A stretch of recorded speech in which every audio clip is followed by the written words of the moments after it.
Welcome back to the Den. We are in full swing of draft season, so we thought that we would spend today doing a Dynasty Startup Mock Draft. Patrick and I both have a league that we're going to start drafting in this weekend, so we figured we could get in some of the preparation. But for today, this is a 10-team league, Superflex, tight end premium, so you get an extra 0.5 for tight ends, and then it's 2 running backs, 2 receivers, 3 flex spots, no defense, no kicker. Patrick, how are we feeling? What's our mindset as we enter our draft weekend? Do a better job than I did the last time we had a dynasty draft. Definitely want to hammer quarterback. I feel like quarterback is super important in Superflex. Arguably the most important position. I don't know if I'll go full no running back strategy, but we'll kind of have to see how the board falls. But I feel like in Superflex, you want to target quarterbacks, you want to target wide receivers early. Those are the main things I'm kind of looking to get in on. Yeah, I think I'm with you a little bit. Actually, we may have some conflicting philosophies here, which will make the video fun as we talk through our picks. Actually, quick surprise here for you. You talked about the last time we did a startup draft, which was in 2021. So I want to share with you the results here. Oh man, I looked back at this recently. I think I took Kyle Pitts like a pick before Jamar Chase or something like that. Yeah, you took him, pretty early there in round 3. And if you are watching this and you want to get straight to the mock draft, definitely please use the chapters below and do that. But I thought it'd be fun to give some historical context to where we went wrong, mainly because I think when we started this league in 2021, the game of Dynasty wasn't even as big as it is now. Like there was less content to consume for like how to properly build a dynasty. And I think all of us in this league went in at the same disadvantage. Like none of us knew what we were doing. And Well, I distinctly remember the guy who had pick 101, he took Christian McCaffrey, and Patrick Mahomes, Lamar Jackson, and Josh Allen went picks 2, 3, and 4. And I think quarterback went 5 too. I think that's Justin Herbert down there. And he after those 4 quarterbacks went, he commented in our group chat, "Why is everyone taking quarterbacks?" Yeah. So I think that kind of shows the level of prep that went into this league, and none of us really knew what we were doing. My first round pick was Alvin Kamara, who was like an older running back, which isn't really, my opinion on dynasties kind of changed in the few years. And the game of football has changed. I mean, like I know it's always been becoming a passing league, but it's just so clear that to win dynasty leagues, you need such a strong receiving core. And then running back seems to be the easiest position to acquire cheaply, because when there are bad teams in your league that have old running backs, you can, a first could pretty much get you any like veteran running back, at least in like some of where we've played, but it may be difficult depending who you're with there. But yeah, I was with you. I took Saquon in round 1, so I was going the running back approach there. So lesson 1, as Patrick mentioned, is definitely to understand your settings before you draft. This might not be the best example because the team that had the 101 that did not know it was Superflex is like the most dominant team in our league, and like is projected 10 points ahead of everyone else per game but he got lucky and hit on Jalen Hurts there in round 4 after a rookie season where people were talking about him getting benched. And things changed quick. On AJ Brown before he really took off going to the Eagles, and Joe Burrow like coming off a torn ACL. Yeah. So he rebounded. Yeah. This team's good. And then the other just quick takeaway here, and then we'll of course jump into the draft, is there are like after round 10, collectively as a group, we hit on like less than 10 players. I think it was like one player around almost. Yeah, like, the big one, Amon-Ra went in round 10, early round 10, and of course that was a great pick there. And then Nico Collins, I believe, was round 15. Yeah. And outside of that, there isn't anything. I mean, unless I missed someone, but I don't think there was anything like super substantial. It's like you were getting the most value late if you were taking old quarterbacks. Oh yeah, because like Jared Goff went round 14 after he was. Yeah, we did not properly understand the value of quarterbacks. So we've learned a lot. So we're gonna do better in this mock draft. Yeah, hopefully. So Patrick has the 101, and I have the 107. So we should be kind of on opposite ends and can share some different philosophies as we go.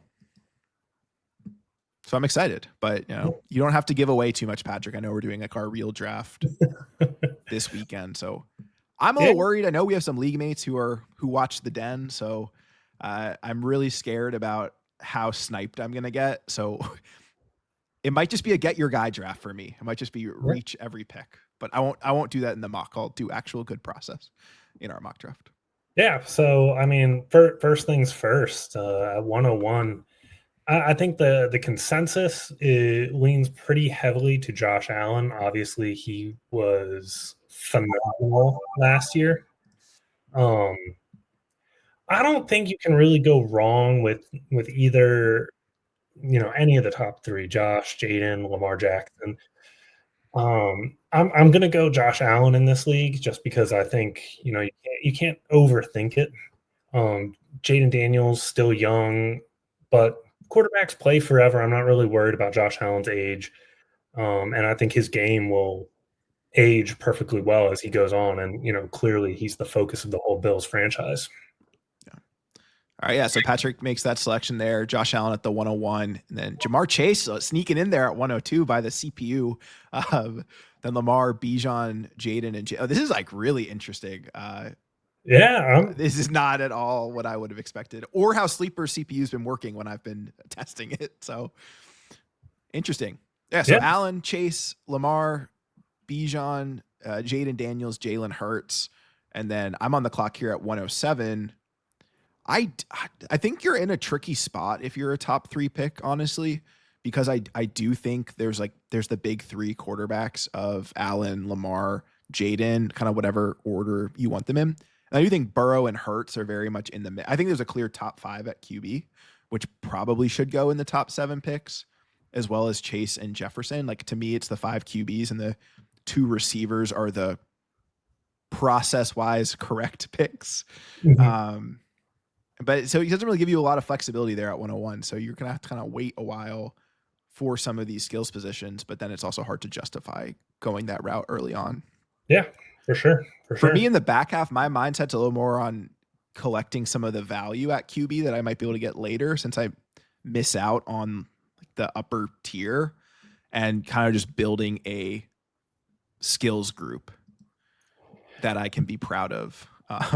Yeah, I mean, I think if you're at 107, if you're in the middle of the first round, if Justin Jefferson's on the board, I think he's a pretty hard smash.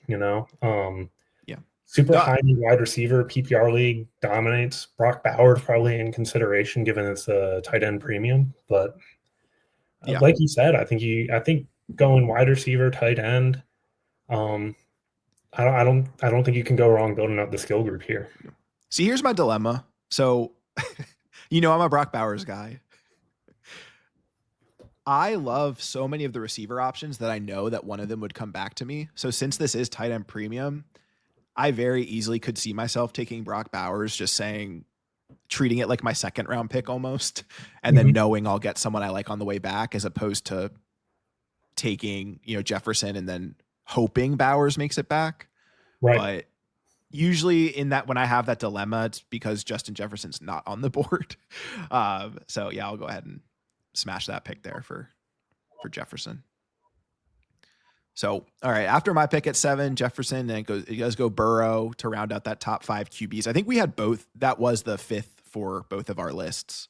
The Neighbors at 9, Bowers at 10, Lamb at the turn, the 201. We get Gibbs and Janty at 202, 203. This is okay. This is turning into too much of like a smash. Oh wait, no, I thought Bijan. Okay, no, sorry. I thought Bijan was on the board. I was like, that would have been impressive. Yeah, no, okay. I forgot he went so early. Okay, never mind. I was like, wow, if Jefferson Bijan would be a crazy start.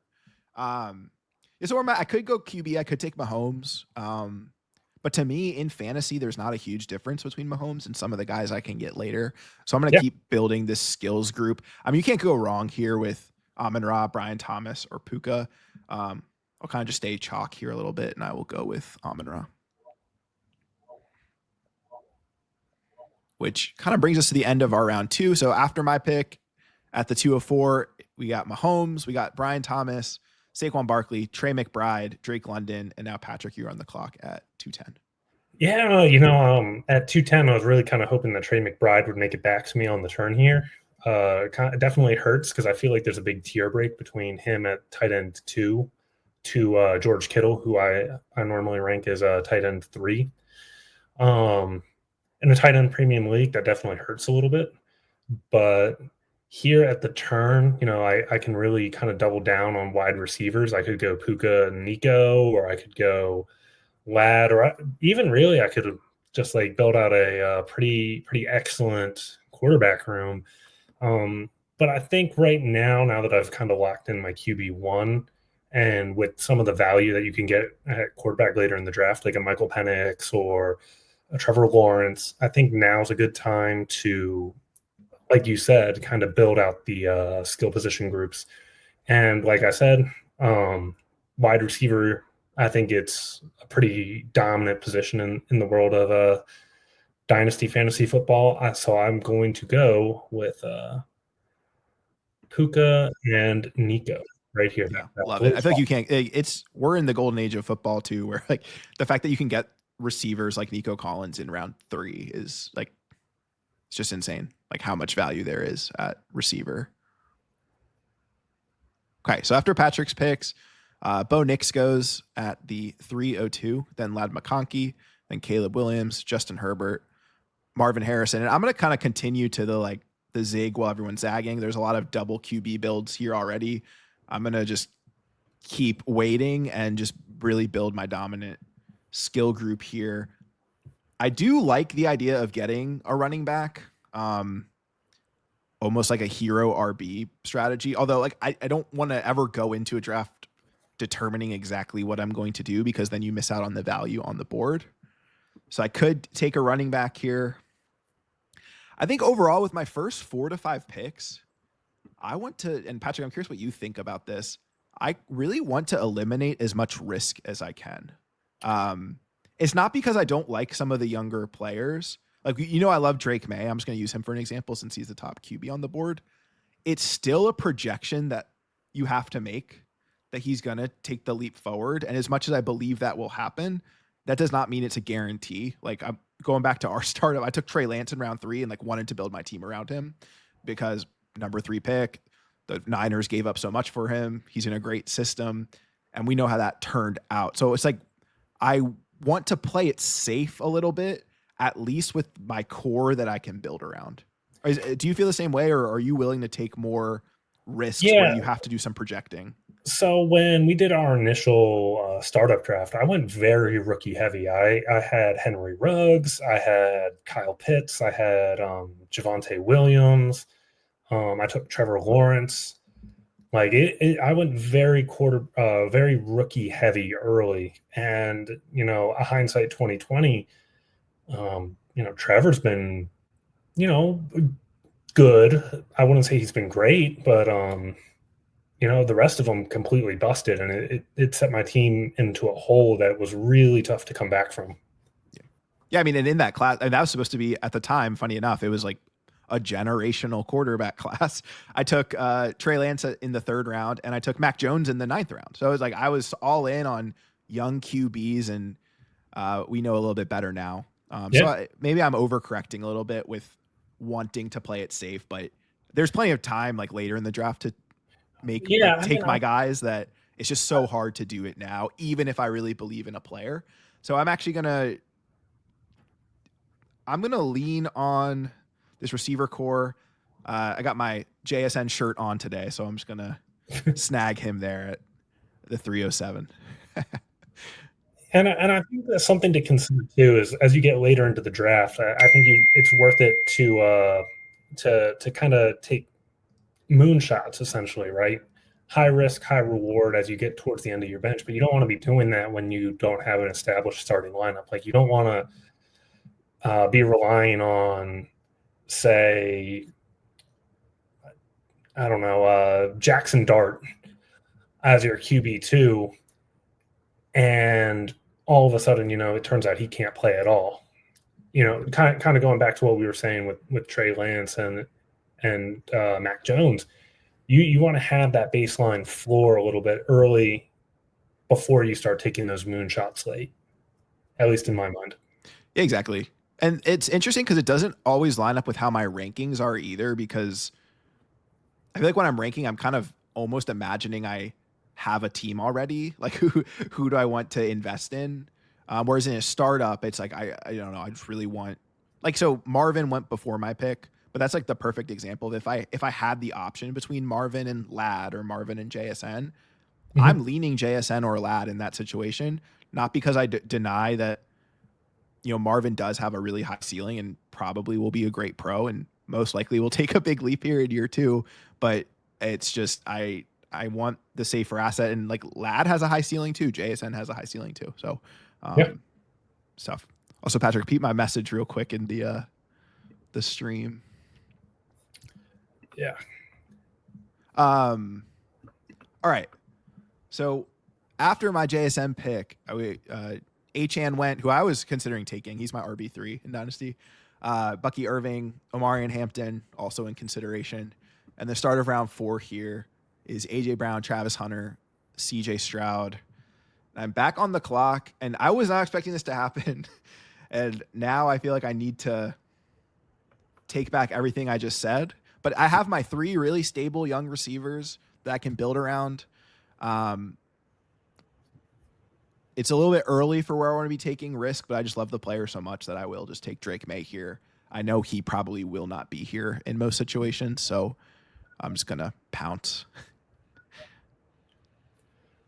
And so after Drake May, you got Breece Hall, Garrett Wilson, Tet McMillan, Jonathan Taylor, T. Higgins, and then Patrick, you're on the clock here at 410. And how do you feel about my May pick? I feel like I just contradicted myself. I mean, you won't find a bigger fan of Drake May than me. I've always been trying to get him. So I can't knock you for it. I do think there's some risk in that. I still don't love New England's skill group. Josh McDaniels is a good offensive coordinator with a strong history, but I think it might be a little bit longer runway for him being that, dominant QB1 that I think he eventually will be. I think you just have to be a little bit patient. Yes, at QB1. Yeah, Sleeper kind of messed with me a bit here because I've done several mocks in this format to prepare for the weekend. He's never been there, so it's not even a decision I've had to consider. Because had AJ Brown fallen or one of those running backs made it back to me, I would have gone that route. Like I would have said like safety, but looking at the way the board was now, like, Breece Hall, Garrett Wilson, McMillan, like there's equal risk there with some of those players. So kind of like, okay, I'll take the risk on the quarterback I believe in. Okay, so here at my pick here in the 4th round, top players on the board are Laporta, Kyron Williams, Jordan Love, Travion Henderson, Rashee Rice. So I've already kind of hit my top 2 wide receivers. I might try and spread the love a little bit at running back. I think I'm going to go with Kyron Williams. He just signed that extension in Los Angeles, and he's committed there for a few more years. I love the McVay offense. Matt Stafford still going to hopefully be playing. Hopefully he's not actually dead. And I think it's still a good situation. Then I agree. I think now that he has that contract insulation in a McVay system, which doesn't really historically pay running backs either. So I think it says a lot about how they feel about him. Yeah, I mean, you're going to have to deal with the rumors every year when they inevitably take a running back in the 3rd or 4th round who somehow seems to never actually contribute to the team. But, I think he's been one of the more dependable assets in fantasy football since he kind of burst on the scene 2 years ago. Yeah. At pick 5-1, I've got Laporta on the board, and in a tight end premium, it's tempting, but I think I can wait a little bit longer and still get a pretty serviceable tight end. So for now, I think I'm going to go Jordan Love. He's a guy that I've always liked. He's a good quarterback. Love the Green Bay system. Love the whole setup that they've got. Good wide receivers. They've clearly invested in him. I think he has room to grow into a top 10 fantasy quarterback. Yeah, I thought you brought up a good point too on our quarterback ranking episode that we did. Since you were just mentioning it's something that I think is overlooked still is that he was playing through the knee injury last year, which had him run significantly less than he had shown in previous seasons. So there is still some rushing upside there, even though he's not really considered in that kind of group of quarterbacks. Yeah, I mean, I think he moves a little bit better than people would think that he does. Last year was a bad year to show it, but I think he's got some untapped potential. And I really like that whole group of pass catchers. There's no dominant number one wide receiver there, but it's a good system for him to be in. Yeah, absolutely. All right, so after you took Jordan Love, Sam Laporta did go, then Rashee Rice, and then Travion Henderson, Chase Brown, McCaffrey. So big run on running backs there. And then I'm on the clock here, the 5-7. So far, I just have my three receivers in Jefferson, St. Brown, and JSN. And then I have Drake May. Looking at the board here, kind of see what happens.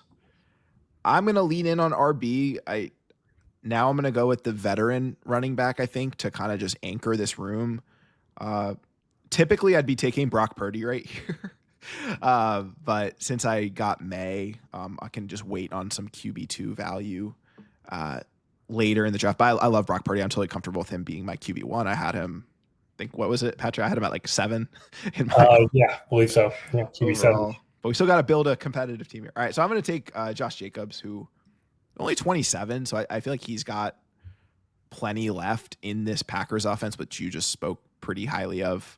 As well. So after Jacobs, Terry McLaurin goes, then Kyler Murray, Baker Mayfield. Then to start round 6, we have Derrick Henry, James Cook, Tyler Warren, and I'm back on the clock here. And this is a smash pick for me, and it's George Kittle in a tight end premium. Has a 3-year extension. And to me, he's the clear tight end 3 in fantasy. And arguably even still in Dynasty with the contract that he has. Okay, then after Kittle, we go Quinshon Judkins, Xavier Worthy, Kenneth Walker, J.J. McCarthy, Brock Purdy, and you're back on the clock at 6'10", Patrick. So I will out myself as a big Rome Odunze believer. I think he is likely going to be the number 1 wide receiver in Chicago this year, and I think that will carry some significant volume. We've seen guys like Amon-Ra get force-fed the ball. And I think he's a great downfield target. I think he's got some solidity in a relationship with Caleb Williams that he came into the league at the same time with. I'm a big fan of his game. I'm going to go with him here at 6. Nice. And then in my 7th pick, I am getting a little bit nervous about running backs. I want to make sure I grab somebody who has a role. They go so much quicker than you realize. There's plenty on the board, and then 1 round or 2 rounds go by, and everyone's gone. All of a sudden, you're kind of scraping. Like I'm kind of scrolling down. It looks like if he made it to my next pick, I could maybe get Alvin Kamara or Monty or Pacheco. But I think there's a little bit of a tier break. I'm going to go with RJ Harvey, a guy who I think it can get a lot of volume in Denver. Sean Payton's a great coach. He always schemes the ball to his running backs in a variety of ways. Last year, Javonte Williams PPR'd his way with 5-yard catches into fantasy playability. I think RJ Harvey's a little bit more explosive. I think he could be in line for a big year once he earns more of that role. He's a rookie, so he still has to earn it. But I think once he gets there, he'll be pretty locked in. Makes sense to me. All right, after Harvey, we have Devontae Smith, DJ Moore, Colston Loveland, Zay Flowers, Emeka Egbuka, and I am back on the clock here. I'll be honest, Patrick, I'm actually not loving my start. I think I should have stuck to my guns and in round 4 gone like the T. Higgins route and had just 4 elite receivers. and then gotten my guy Purdy on the way back, I think I'd be feeling a little bit better about my squad. Mhm. But the sleeper ADP is messing with me today. It said you did too many mock drafts. I'm gonna just none of the guys that usually fall to you are gonna be able to fall to you today. Well, like Terry McLaurin went like a full round ahead of ADP. Yeah, I don't know. I don't know. It's on one right now. Okay, so I'm looking at the board. I don't particularly love. Like, I do like Caleb Johnson and Chuba Hubbard. It's just I think I can get equal value later in terms of just actual production. So I will go ahead and solidify my QB2 spot here, especially since I have some risk with May, and I'll just get a pick that's as safe as they come, and I'm gonna take Jared Goff here. Which looks like it may have been smart because there's a little bit of a quarterback run. So after I took Goff, Caleb Johnson did go, and then Penix, and then Trevor Lawrence, and then Chuba, DK Metcalf, and Jamison Williams. And I'm back on the clock here at the 8:04.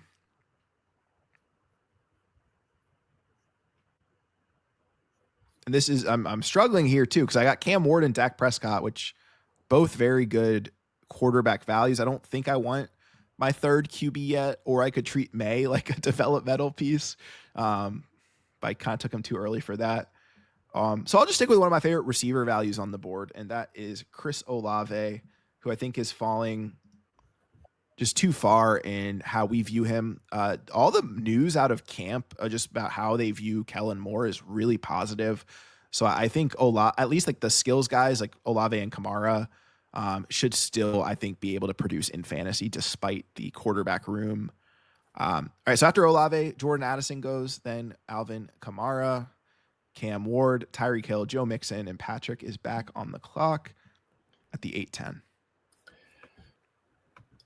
So I'm gonna go. This is kind of a weird spot. TJ Hawkinson's top guy on the board right now at tight end. I like Hawkinson a lot, but I think that there's still some value that I can get later on with a guy like Mark Andrews, Tucker Kraft, David Njoku, or even Evan Ingram. So I think I'm going to pass on that for right now. And I think I'm going to go with Jalen Waddle, who is a guy that I think still has some untapped potential. He had that wide receiver one season a couple of years ago, and then has kind of struggled the last couple of years with Tyreek Hill kind of taking away from his target share. But I think now that it's kind of apparent that Tyreek Hill's on his way out in Miami, I think they might make more of an effort to get Waddle the ball. And I think he could have a pretty big bounce back to his former value. And then at the turn, I'm going to go.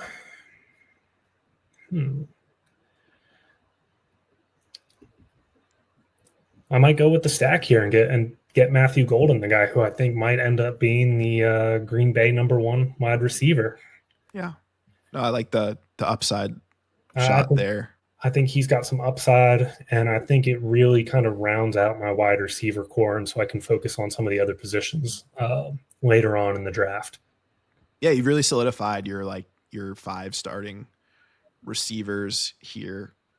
And honestly, I whenever there's a flex spot, I think I just assume I'm going to put a receiver there. So I kind of am treating this like a 5 receiver league, even though there's certainly flexibility for other types of builds. It's just, as Patrick was saying at the beginning of the show, the value insulation of like good young receivers is just how you win dynasty leagues. Okay, so after that Matthew Golden pick, we got George Pickens, then David Montgomery, Jaden Higgins, Mike Evans, TJ Hawkinson, and I am back on the clock here.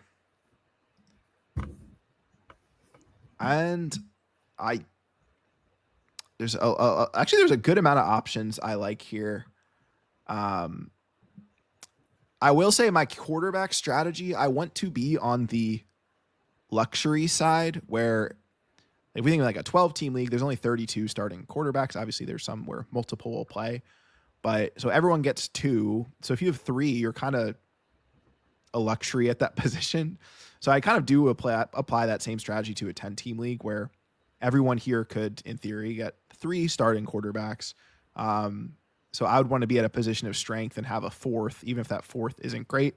I only have two right now, and I feel like the value here is too good on Dak Prescott. Like I said, if May struggles or still needs another season to hit his fantasy ceiling, I could start Dak and Goff and feel pretty good about it. So I'm just going to go a little QB heavier than I usually would based on that situation. And after Dak, we have Pacheco, Jerry Jeudy, Luther Burden, Cam Scatterbo, Dalton Kincaid, Ricky Pearsall, and I am back on the clock here. And I will fill in my final flex receiver spot here with a veteran. I'm going to take Devontae Adams, who I think still has at least one really good year left, hopefully two. And after Adams, we got DeAndre Swift, Jaden Reed, James Conner, Cortland Sutton, Brian Robinson. Don't accidentally draft him over Bijan Robinson. And Patrick's back on the clock. So this is one that I'm not going to overthink. He's a guy that I really like, and I think he could make a big jump up tight end boards this season. I'm going to go with Tucker Kraft. Oh, yeah. There we go. It really solidifies my Green Bay offense, so I will be very dependent on Green Bay this year, but I think he's an excellent pick, and I think he's somebody who could, this time next year, we could be talking about as one of the top 3 or 4 tight ends. Yeah, I agree. One of my favorite late round or like later round values here. For my next pick, just because I'm so deep at wide receiver and I just took my tight end, I want to make sure I grab a running back with a pretty big role. So I'm actually going to go with Tyrone Tracy here at 11-1. It's a little bit of a reach if you look at ADP, and he's behind Travis Etienne. And Cam Scatterbo actually just went in the prior round. I think this is something where ADP is wrong. If you look at all the reports out of Giants camp, Tracy is the one who's taking all the reps with the ones. He catches passes. He's an explosive runner. I think he will play a fairly large role in the Giants offense for at least all of this year. And with running backs, it's so hard to project moving forward when you get to this point because all of them could be replaced. It's, you look at Brian Robinson, who went at pick 10-9. Nobody would have thought that he was getting replaced 2 months ago. And now it looks like the Commanders are going to cut him. Right. I like it. Trey Harris then goes, and Kyle Pitts, Mark Andrews. Which ETN is it? Travis. That's Travis. I don't know. I don't know why I always get it mixed up. I obviously know the difference. Then Brandon Ayuk goes, that would have been a smash pick for me. And I'm on the clock here at 11:07. And Patrick, I'm going to take your guy here. I'm sorry. I would have rather had Ayuk, but I'm gonna take Josh Downs, who I expect a true year 3 breakout incoming. Especially now that Daniel Jones is the starter, He can spam him like he does Wandale, and we'll be good to go. Wandale had 140 targets last year. How many is Josh Downs going to finish this year with? That's my question. Yeah, it's a great question. After Downs, Coleman goes, Jack Besh goes, Charbonnet, Tony Pollard, Khalil Shakir, and Chris Godwin. And I will say there's still some decent quarterbacks on the board here with Bryce Young, Justin Fields. I want to make sure I caution anyone watching this is that the sleeper ADP will not be the same as your draft. I did a 10-team startup recently, and I kind of thought I'd be able to wait longer on quarterback because of where they are in the sleeper mocks. But I think the way that the logic here in sleeper goes is once every team that's a CPU team has 2 quarterbacks, it kind of just won't give them a third. So it makes it seem like there's a way bigger wait time on QB than there probably will be in your home league. So just definitely a heads up on that. I don't want to say you got advice here to wait and then you didn't get 2 starting quarterbacks. And okay, so now, I still don't have a RB2, although of all the positions in my starting lineup, I think that's the one I'm the most comfortable punting and finding value or handcuffs, getting rolls. But I do like the value of Aaron Jones here It's between Jones and Ridley for me because I think Calvin Ridley's like this year's Terry McLaurin in the sense of like a veteran player who's getting a big quarterback upgrade and hopefully an offensive upgrade. I think he could largely benefit. But since I am pretty strong here at wide receiver, I will take the position of need in Aaron Jones. And after Jones, we got Njoku, Trey Benson, Calvin Ridley, Jacoby Myers, Travis Kelce, and Patrick, you are back on the clock. So I'll take my third quarterback. I don't think that Justin Fields would fall this far in a real draft. But again, I don't know that he's long for the starting role, but there's nothing wrong with betting on that upside. I think he's going to be one of the top fantasy scorers at the position this year with his rushing ability. And I think the Jets are going to really lean into that. So I will take him here with my 12th pick.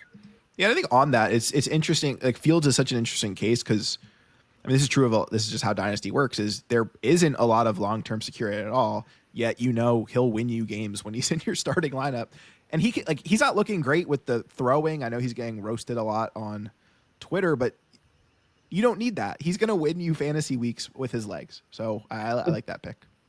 There's a fantasy content provider who every single week he'll tweet out 2 plays that scored exactly 1.5 fantasy points. Oh, yeah. And it'll be like a run from Isaiah Pacheco where he bounces off like 14 dudes and finally gets 15 yards. And then it'll be a play where Javonte Williams catches a pass for 5 yards and falls down. It's the same thing with Justin Fields. If you watch Justin Fields, it's going to be ugly. But he's going to be scoring you tons of fantasy points while he's doing it. It's one of those things. It's just kind of difficult. For my next pick, I think I'm going to lean. I'm really tempted to take Bashal Tutin, running back for Jacksonville, and kind of hope that he captures a large part of that role. Jacksonville, kind of a muddled backfield to say the least. I actually don't even know. Is Tank Bigsby gone? I think he goes way later. Yeah, he's pretty far down. Yeah, he's at 153 on the sleeper ADP. I think I'm going to pass on Tutin, and I think I'm going to grab Debo, who I think will catch a lot of screen passes. He's playing with one of the best quarterbacks in the NFL. I think he's primed for a big year. Obviously, it's a short-term contract, but I feel pretty good that Washington will try and keep him around for at least a couple years.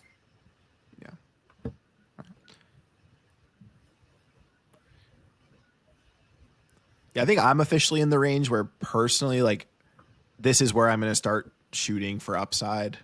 That's also why I wanted to show you the draft board at the beginning from 2021 of just like no one here is like the hits are rare, so may as well start swinging a little bit big.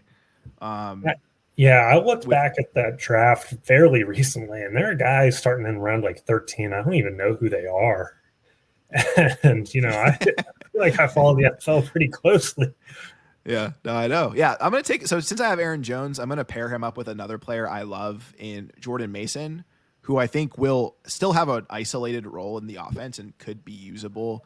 But then if Aaron Jones were to go down, I think Mason is now primed to be like one of the best. I don't really think he's a pure handcuff, but if you want to categorize him that way, he might be the best handcuff in fantasy right now. And then we got Isaiah Likely, Jake Ferguson, Michael Pittman, Evan Ingram, Jaden Blue, Cooper Kupp, and I am back up on the board here. And I'll just round out this running back room so I can then start truly taking dart throws all over the board. I'm going to take Javonte Williams. Not a sexy pick, but I think he could find his way to 1,000 yards like Rico Dowdle did last season. And that gives me at least some stability at a position right now that I'm a little weak at in running back.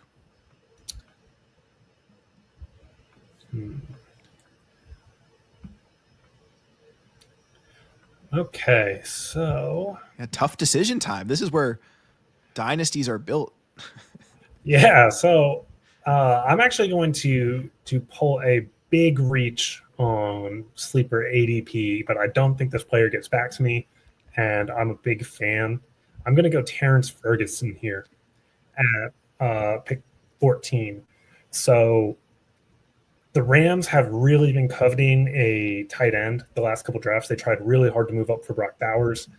Um, Again, I think McVay is an offensive genius. I don't think they would take him with a top 50 pick and then not use him. So I think he'll have a big breakout either late this year or early next year. Tight ends take a little bit of time to develop, but I he's somebody who I want to bet on the upside with. I agree. And he's healthy now. So I think he's a name we haven't heard much from this offseason.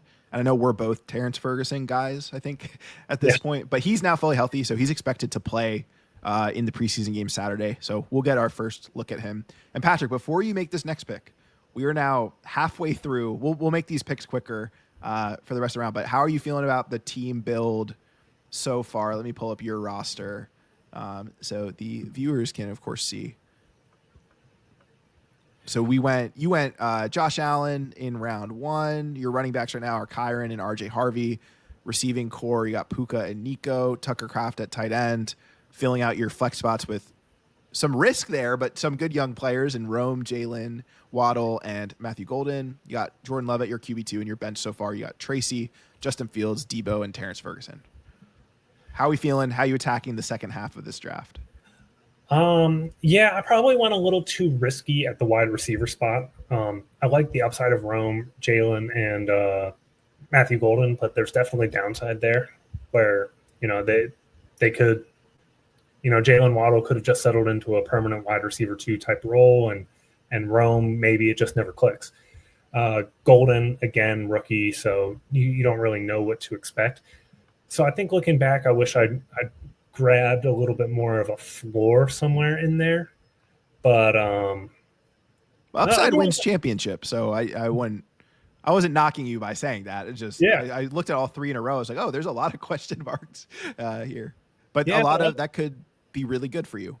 Yeah, but otherwise, I really like my team. I think I've pretty settled at the quarterback position. I like where I sit with Josh Allen, Jordan Love, and Justin Fields. I think that's a good trio that'll set me up for success. And again, quarterbacks and Superflex, those are your big scorers. You're depending on them week to week, and I think there's a good baseline there. And I think Puka and Nico will have good years. So I think I feel pretty good about this. So now we're on to the back half of the draft. I don't know about you, but I'm sort of ignoring some of these quarterbacks. Like Bryce Young is not making it to this late in the draft. So really, I guess there should be some more skill possession players on here.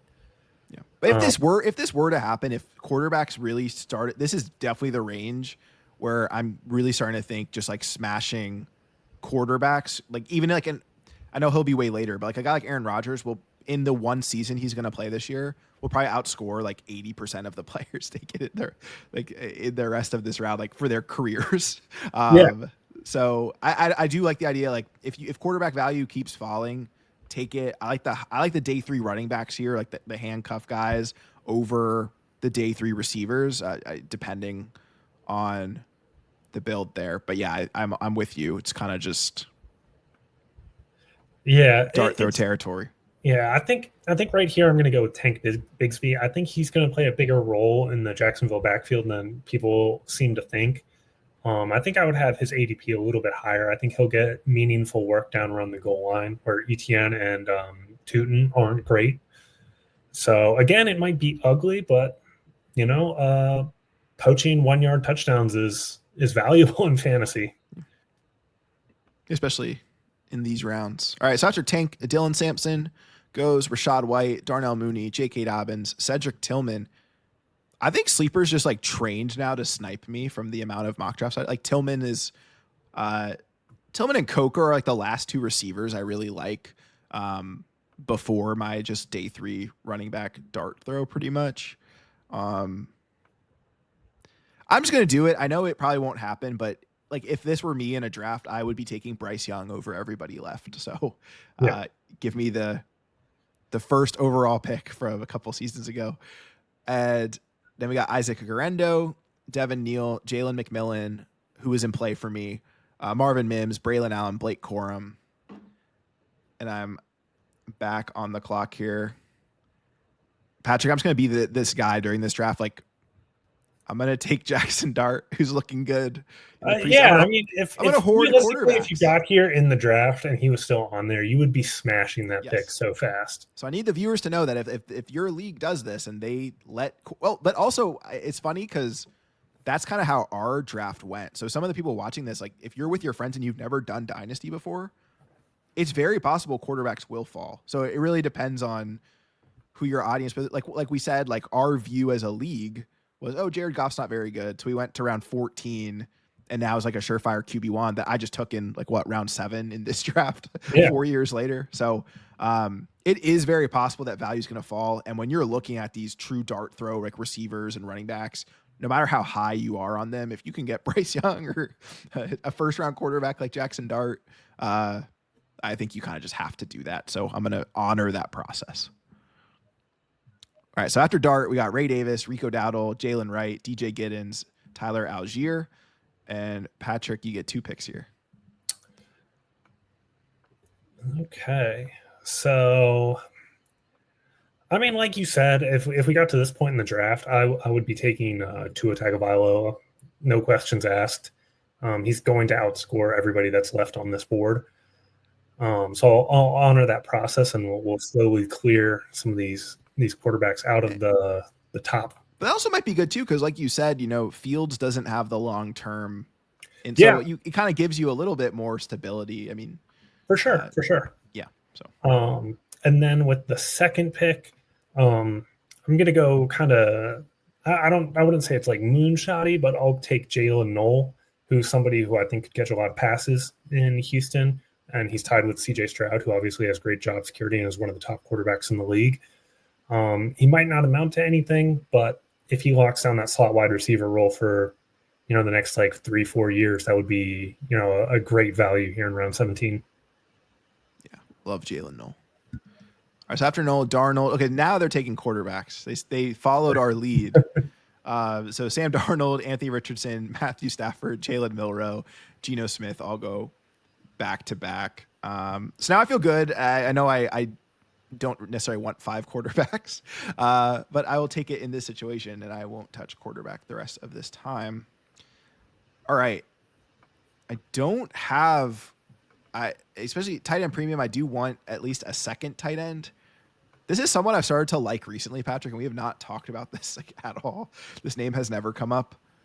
I'm really starting to like Cade Otton. Particularly, he gets a lot of catches. Like he had several 8-9 target games last year. So in tight end premium, I think the guys who catch the ball a lot, but may not be the biggest touchdown threats on their team, kind of benefit pretty greatly. So give me low. It's not even really, I wouldn't call it a floor, but some stability there as my tight end 2. And then after Otton, we got Tyler Shuck, Rashid Shaheed, Xavier Legette, Shador Sanders, Pat Freiermuth, Dallas Goedert. I am back on the clock, and I will go Jalen Coker. All right, and then after Coker, it's Pat Bryant. Rashad Bateman. I want to mispronounce your guy. I was hoping he'd make it back to me on the turn, but no such luck. Elijah Arroyo, the fastest tight end of all time, according to the YouTube comments. Jalen Royals. Arroyo's a great athlete and is incredibly fast and would have had the fastest 40 in this class probably had he run it. Jalen Royals, Alec Iomanner, and you are on the clock here with 2 picks. Yeah, so let's see, where are we? So I am going to take my guy, Harold Fannin, tight end premium league. He's likely going to be the tight end 2 in Cleveland. Cleveland's about to play a bunch of 2 tight end sets. Fannin led the country in catches last year at Bowling Green. I don't know that his game will translate to the NFL, but this late in the draft, I will take the risk and maybe see. Yeah, love it. Then with the next pick, I'm going to go with Ollie Gordon, right back love in it. Miami. I think there's a path to goal line work there, and Achane is a smaller, slighter back, and so is Jalen Wright. So maybe he'll pick up some more every down work as the season goes on. All right. So after Gordon, we got Brenton Strange, Wan'Dale Robinson, Russell Wilson, Aaron Rodgers, Christian Kirk. I'm on the clock here. And yeah, I think I'm going to start doing my day 3 running backs as well. So I'm going to take Jarquez Hunter. Quite like as a speed threat in that offense. And even though my hope for him to have a bigger role is gone with the Kyron contract, I still like him as a player, and the organization seems to really like him. And so after Hunter, we got Will Howard, Quentin Johnston, Hollywood Brown, Jordan James, Tavion Sanders, Ben Sinnott, and I am up here. I'm going to take the preseason darling here. Give me Isaac Tesla. And I kind of wanted to take Daniel Jones because I probably would do that in actuality, but we have 5 quarterbacks here. So after me, it goes Daniel Jones, Jonathan Brooks, Marshawn Lloyd, Adonai Mitchell, Hunter Henry, and Patrick is on the clock. I'm going to keep hunting for upside and take Ja'Cory Krosky-Merritt. It seems like he's going to get a lot of work in the Commanders' backfield. It seems like they're on the verge of cutting Brian Robinson. So this might not play out the exact same way when you're doing your drafts at home.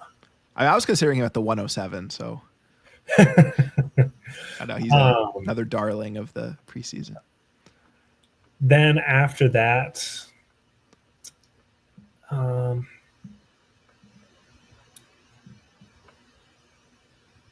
man, I don't know. There's nobody left that I really love on the board. We got 7 rounds left, Patrick. So you got to find someone. It's a lot of upside hunting. I'm leaning towards Demario Davis, just because he's got more of a defined role. But I'm Douglas also right? Demario Douglas. Sorry. I know there is a Demario Davis. So I was like, but I'm kind of between him and Torrey Horton, who I think Torrey Horton could emerge as the Seahawks wide receiver 3 as the year goes on.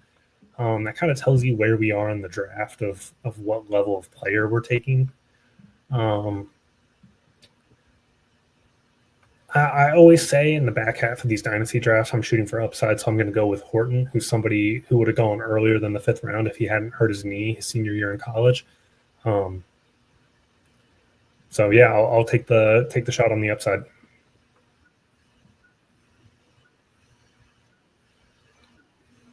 All right, so after Horton, we got Demario Douglas. Certainly would have been my pick had he made it back to me. Romeo Dobbs, Tank Dell, Jerome Ford, Trevor Etienne. I'm back on the clock here. And this might not seem like an upside pick, but I think it is. I'm going to take Nick Chubb, who I think, depending what's happening here with Mixon, could very easily be the short yardage and goal line guy there in Houston. And historically, running backs, like when they have those knee injuries, it takes them a full year to get back to close to what they were. So I know Chubb's older, but I wasn't expecting him to be good last year. So if he is going to bounce back, it's going to be this year now that he's a full season removed from the knee.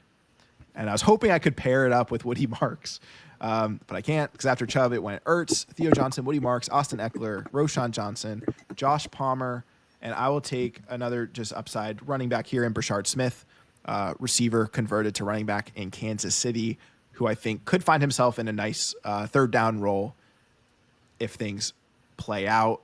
And after Smith, it's Cole Kmet, Chigo Okonkwo, Kyle Monangai, Roman Wilson, Joe Milton, and you're on the clock. I'm going to go with Taj Brooks here. He seems like he has the inside track on the backup running back job in Cincinnati. High-powered offense. Chase Brown, a little bit slighter of build, so you never really know if he's going to handle a whole season's workload. I feel like I'm going really heavy on the rookies and I've actually taken like 6 straight rookies in a row. But that's just kind of how the board is falling at this point. Yeah, because there's players you have enough of a sample size to say I don't think they're going to be valuable contributors, even though like what you're getting. So here, yeah, I'm all for like the year 1, year 2 guys that still have an opportunity to really improve their startup draft value.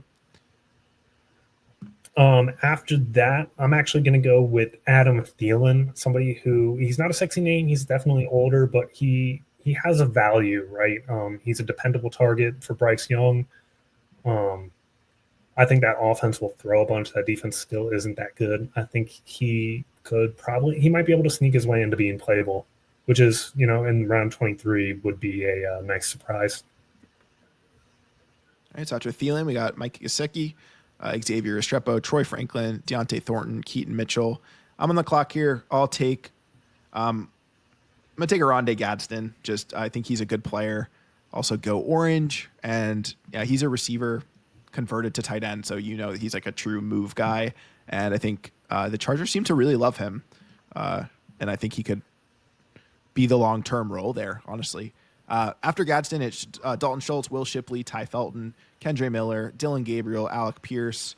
I'm back on the clock here. Give me Keenan Allen, who I think could be kind of fun in this return to Los Angeles, or the wheels could be completely falling off, but I'm willing to find out in round 24. All right, after Keenan Allen, we got Noah Gray, Jalen Lane, Quinn Ewers, DeAndre Hopkins, Spencer Rattler. You're back up. I'm going to go with Dontavian Wicks here and continue my trend of picking nothing but Packers players. He gets open at an elite rate. Last year, he could not catch the ball, but he never really struggled with drops until that point. So I think he's somebody who could have a bounce back and be pretty useful, even if that is a crowded receiver room. If it was points per like separation, he'd be the best player of all time in fantasy. Him and Rashad Bateman would go in the first 2 picks. After that, man,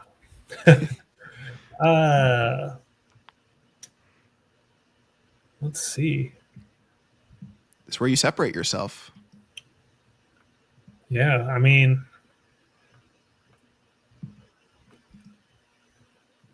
I'll go with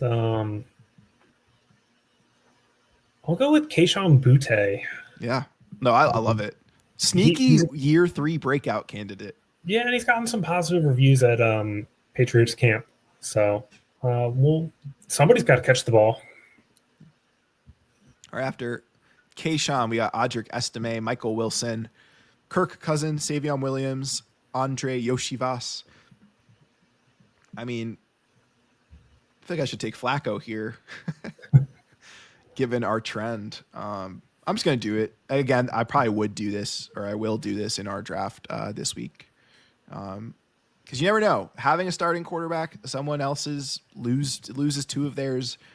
Not that you could flip Flacco for a ton, but I might be able to get like a 3rd round pick for him, so someone can spot start him. All right, after Flacco, we got Gunnar Helm, Damian Martinez, Amari Cooper. Surprised he's still not on a team.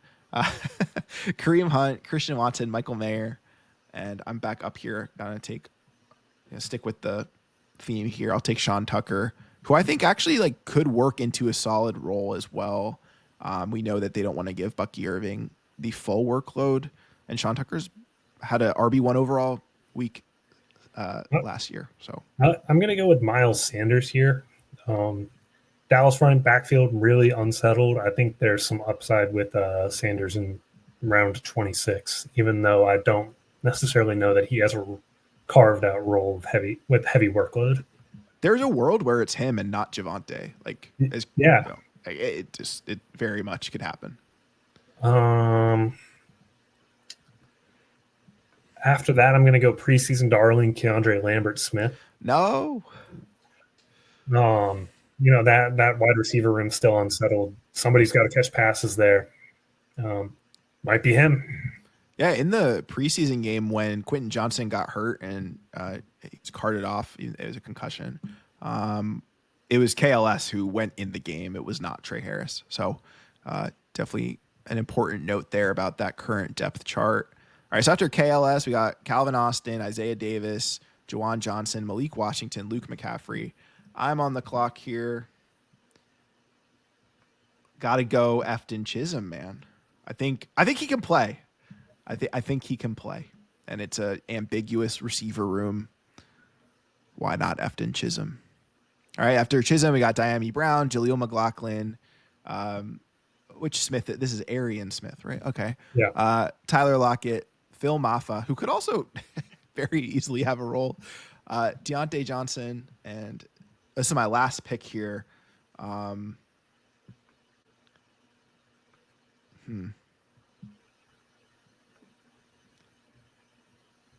You know what? You know who just got extended to the Giants? It is Darius Slayton. So give me him paired with the Russell Wilson moonballs, and he'll have random spike weeks. Then we got Isaiah Bond. Maybe that would have been a pretty good target. A.J. Dillon, Cleo Mullings, Riley Leonard, Noah Fant, and our last pick of the draft, Patrick.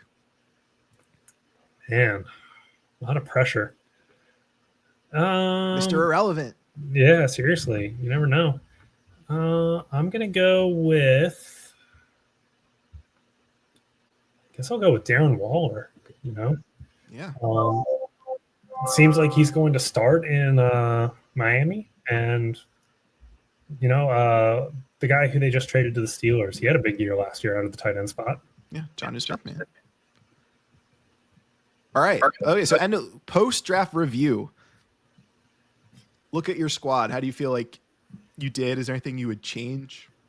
Yeah, like I said, I'd probably go with a little bit more floor in mind when I went on that run of Rome, R.J. Harvey, Jalen Waddle, Matthew Golden. But otherwise, I mean, it's high upside. If one of them booms and turns into a wide receiver one, I think I would be very happy with that. Other than that, I feel like I did a decent job covering my bases. I think Tyrone Tracy and Tank Bigsby have good paths to work in the backfield, and then took some big swings later on that I think could maybe pay off. Yeah. All right. How do you feel about your team? I feel okay. I think this was just so funny because and this is good because the board didn't fall how I thought it would at all based on all the mocks I've done. So I love the idea of just building that really strong receiver core. As much as I love Drake May, I do wish I waited. But the thing is, like, he's a steal there in round 4. He just went in round 2 in a 10-team startup I did. So I think the market is certainly higher on him than round 4. But especially seeing that I ended up with, Goff and Prescott, like, I'd be totally comfortable with them as my QB1 and QB2, and then replacing Drake May with like a T. Higgins or, to just bolster that wide receiver room a little bit. So I think that's the area of the draft, my round 4, round 5 picks that would kill this team, or have the most chance of hurting this team. But other than that, I feel pretty solid about the overall build. Yeah, I don't know. With you though, like I don't know, have very rookie heavy at the end, but I wouldn't rather have it any other way.